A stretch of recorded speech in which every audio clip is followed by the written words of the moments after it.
Hello guys, welcome back to the new video. Guys, अगर आप अयोध्या में प्रभु रामलला के दर्शन करना चाहते हैं या फिर अयोध्या में जितने भी तीर्थ स्थान है वहां पर घूमना चाहते हैं और आप इंडिया में किसी भी कोने में रहते हैं तो मैंने आपके लिए प्लान बना लिया है।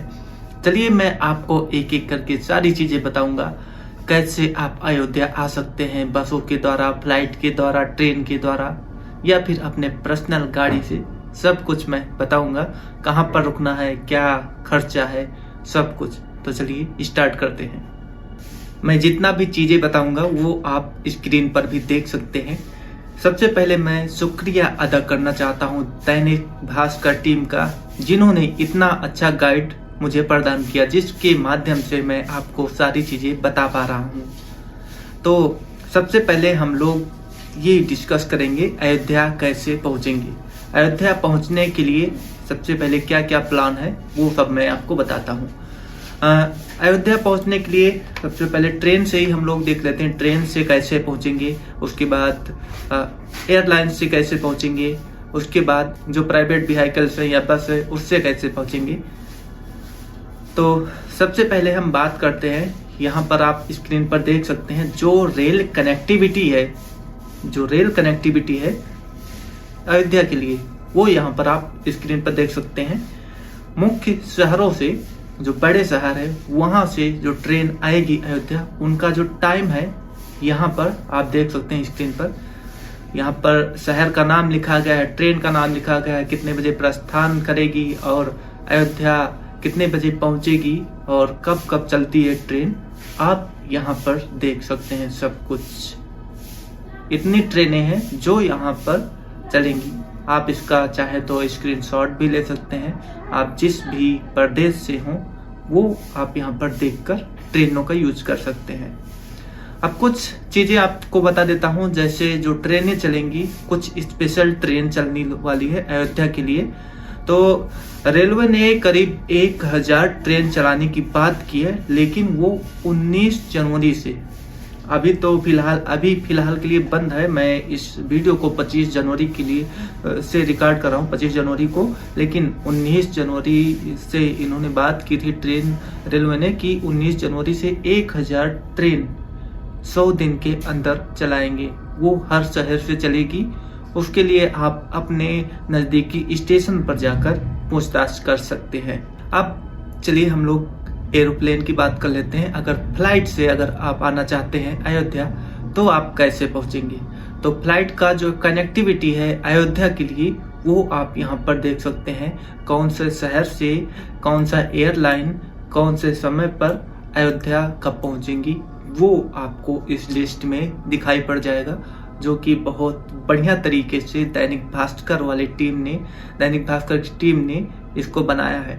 और सारी चीजें आप यहाँ पर देख सकते हैं और मतलब यहाँ पर सब चीज यहाँ पर लिखा हुआ है। इसको आप अगर स्क्रीनशॉट लेना चाहते हैं तो इसका भी आप स्क्रीनशॉट ले सकते हैं। और थोड़ा सा नीचे अगर और आए तो यहाँ पर भी कुछ और फ्लाइट्स का लिस्ट है। जो स्पाइस जेट फ्लाइट है उसका भी यहाँ पर लिस्ट दिया गया है, कब कितने बजे कौन सी फ्लाइट आएगी अयोध्या, सारी चीजें यहाँ पर दी गई हैं। अब चलिए बात कर लेते हैं कि अगर आप सड़क मार्ग से आना चाहते हैं अयोध्या तो सड़क मार्ग की कनेक्टिविटी क्या है। अयोध्या में जो बसें आ रही हैं, चाहे वो सरकारी हो या प्राइवेट हो, वो कैसी आएंगी, उसकी क्या सुविधाएं रहेंगी, कितनी दूर है आपके शहर से अयोध्या, वो चलिए दिखाते हैं। तो आप यहाँ पर देख सकते हैं अयोध्या के लिए बड़े शहरों से बस मार्ग से कनेक्टिविटी कुछ इस प्रकार यहाँ पर दिया गया है। जैसे आप दिल्ली से आ रहे हैं तो दिल्ली से अयोध्या की दूरी 688 किलोमीटर है, जिसमें अगर आप बस से यात्रा करते हैं सड़क मार्ग से तो 11 घंटे आपको लगेगा। और वहीं अगर आप मुंबई से अगर आप यहाँ पर यात्रा करते हैं अयोध्या के लिए तो आपको 1600 किलोमीटर का यात्रा करना पड़ेगा, उसके बाद 38 घंटे लगेंगे। ऐसे ही आप इन सभी को आप देख सकते हैं और यहाँ से आप निकाल सकते हैं कितने बजे, मतलब कितने घंटे आपको लगेंगे और कहाँ से हमको आना है। ये सारे शहर का लिस्ट है, कितनी दूरी है, कितने घंटे लगेंगे, सब कुछ यहाँ पर दिया गया है। और एक बार दिल्ली से उत्तर प्रदेश सरकार ने दिल्ली से डायरेक्ट उत्तर प्रदेश में अयोध्या के लिए बस चला रखी है। वहां से भी आप डायरेक्ट आ सकते हैं, उत्तर प्रदेश की जो सरकारी बसें चलती है उसके द्वारा। और अगर उत्तर प्रदेश में आप किसी शहर में रह रहे हैं या किसी शहर में आए हुए हैं, वहां से अगर आप आना चाहते हैं अपने खुद के गाड़ी से, तो लखनऊ, आगरा, गोरखपुर, प्रयागराज, वाराणसी से जो दूरी है वो इधर की साइड में लिखा गया है, और यात्रा में कितना समय लगेगा वो सब इधर की साइड में लिखा गया है। वो सब आप देख सकते हैं, स्क्रीनशॉट ले सकते हैं। अब अयोध्या तो आ गए, लेकिन आपको रुकना कहाँ है, कहाँ पर रुकेंगी, ये व्यवस्था आपको देखनी होगी। लेकिन वो भी मैं चलिए बता देता हूँ। अगर आप अयोध्या आ चुके हैं तो आपको ये सभी होटल जो आपके स्क्रीन पर दिख रहे हैं, जैसे धर्मशाला, जैन धर्मशाला, राम वैदेही मंदिर धर्मशाला, कनक महल, राम होटल, राम प्रस्थ होटल, रमीला कुटीर, रामायणा होटल, ये सभी होटल उपलब्ध हैं आपके लिए, जिसमें आपको यहाँ पर किराया भी इसका लिखा गया है कि आपको कितना किराया देना पड़ेगा, कितने रूम इसमें होते हैं, मतलब कितनी रूम इस होटल में है वो इधर की साइड में लिखा गया है, कितना किराया देना है, कितनी दूरी है राम मंदिर से वो लिखा गया है, और सबसे बढ़िया बात यहाँ पर फोन नंबर भी लिखा गया है। इससे आप इंक्वायरी कर सकते हैं, इस नंबर से आप पूछ सकते हैं। केवल 2 ही होटल्स हैं जिनमें मोबाइल नंबर नहीं लिखा गया है, बाकी सभी होटल्स में लिखा गया है, जिसके द्वारा आप इंक्वायरी कर सकते हैं। तो इसका भी आप स्क्रीनशॉट ले लीजिए। और एक चीज बता देता हूँ, 5 किलोमीटर से 7 किलोमीटर की दूरी पर अगर आपको रुकना है तो और भी होटल अवेलेबल है, जैसे Panchsheel hotel, Svane Awadh hotel, Krishna hotel, Taraji resort आदि। इन सभी होटलों का जो किराया है 10,000 से स्टार्टिंग होता है। आप इन होटलों में भी रह सकते हैं, जो करीब 5 से 7 किलोमीटर की दूरी पर अवेलेबल है। अगर आप शुद्ध शाकाहारी हैं तो आपके लिए बहुत अच्छी बात है। पूरी अयोध्या में जितने भी होटल हैं सब शाकाहारी होटल हैं, और कई होटल ऐसे भी हैं जैसे जानकी महल, जैन धर्मशाला, जिसमें प्याज और लहसुन भी आपको नहीं मिलेगा। प्याज और लहसुन का भी यूज नहीं होता है इन 2 होटलों में, जो मैंने आपको अभी बताया। अब आप अयोध्या पहुंच चुके हैं और अब आपको मंदिर के दर्शन करने हैं, प्रभु रामलला के दर्शन करने हैं। तो चलिए आपको बताता हूँ मंदिर कब खुला रहेगा, ये जानना बहुत जरूरी है। तो मंदिर सुबह 6:30 बजे खुल जाता है और दोपहर 12 बजे मंदिर का कपाट बंद हो जाता है। उसके बाद दोपहर 2:30 बजे मंदिर दोबारा से खुलता है और रात में 10 बजे तक, अभी फिलहाल के लिए, अभी मैं जिस टाइम वीडियो बना रहा हूँ फिलहाल की, अभी रात 10 बजे तक मंदिर खुला रहता है। और मंदिर के दर्शन करने के लिए आपको मंदिर का जो मुख्य द्वार है वहां से आप 200 मीटर की दूरी पर जाएंगे, तब आपको प्रभु रामलला के दर्शन हो सकेंगे। और अगर बुजुर्गों को अपने साथ लेकर आए हैं तो उसके लिए मंदिर परिसर में बाहर ही आपको व्हील चेयर उपलब्ध है, जो कि फ्री है। अगर आप खुद लेकर जाएंगे तो आपको कोई भी चार्ज नहीं देना पड़ेगा, उसके द्वारा आप अपने घर के बुजुर्गों को प्रभु रामलला के दर्शन करा सकेंगे। इसके अलावा एक चीज और बात करूं कि राम मंदिर का जो सिंह द्वार है वहां से अगर आप चढ़ेंगे मंदिर के ऊपर तो करीब 32 सीढ़ी आपको चढ़कर ऊपर जाना होगा। इसके बाद आप 5 मंडप को पार करके, 5 जो मंडप बने हुए हैं उनको पार करके आपको प्रभु रामलला के पास तक पहुंचना होगा। अब अगर आप आरती करना चाहते हैं तो आरती के लिए समय निर्धारित किया गया है। इसमें आपको मंगल आरती, श्रृंगार आरती, भोग आरती, मध्यमान आरती, संध्या आरती, शयन आरती, इतनी आरतियां होती हैं। सबसे पहले मंगला आरती जो सुबह 4:30 बजे होती है, और श्रृंगार आरती 6:30 बजे सुबह से 7 बजे तक होती है। भोग आरती 11:30 बजे होती है।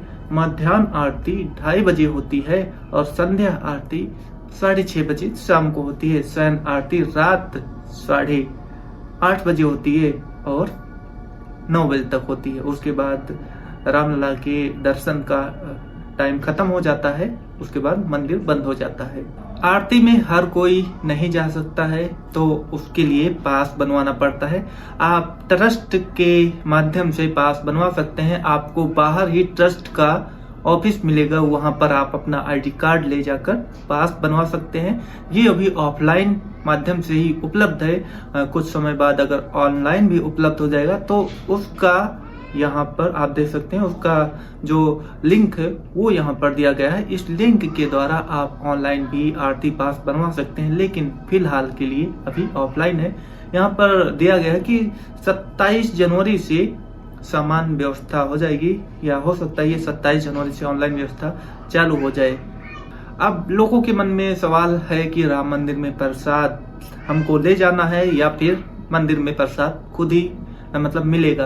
तो मैं आपको बता देना चाहता हूं कि मंदिर में आपको बाहर से कोई भी प्रसाद नहीं ले जाना है। आपका सारा चीज बाहर ही, मोबाइल फोन, ईयरफोन या जितने भी इलेक्ट्रिक चीजें हैं, सारा सामान बाहर जमा हो जाएगा। आप खुद अकेले जाएंगे मंदिर में, और आपको मंदिर के परिसर में ही जब आप प्रभु रामलला के दर्शन कर चुकेंगे तो आपको इलायची दाना आपको प्रसाद के रूप में भेंट किया जाएगा, जिसको आप अपने परिवार में बांट सकते हैं, अपने गांव में बांट सकते हैं। तो कुछ ऐसी व्यवस्था है प्रसाद की।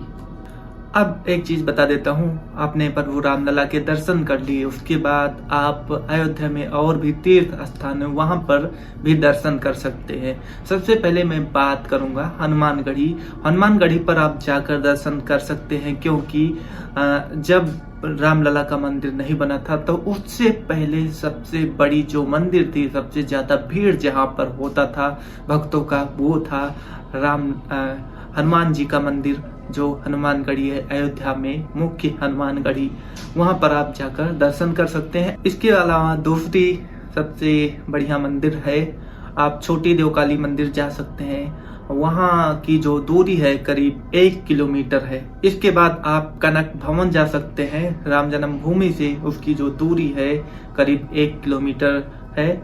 यहाँ पर माता कैकेयी ने श्री राम और देवी सीता को एक भवन उपहार के रूप में दिया था, जिसका नाम है कनक भवन। यहाँ पर जाकर आप देख सकते हैं, वहां प्रभु राम लला के, माता सीता के, लक्ष्मण जी की बहुत ही सुंदर मनमोहक मूर्ति के जो दृश्य है वो आपको देखने के लिए मिलेगा।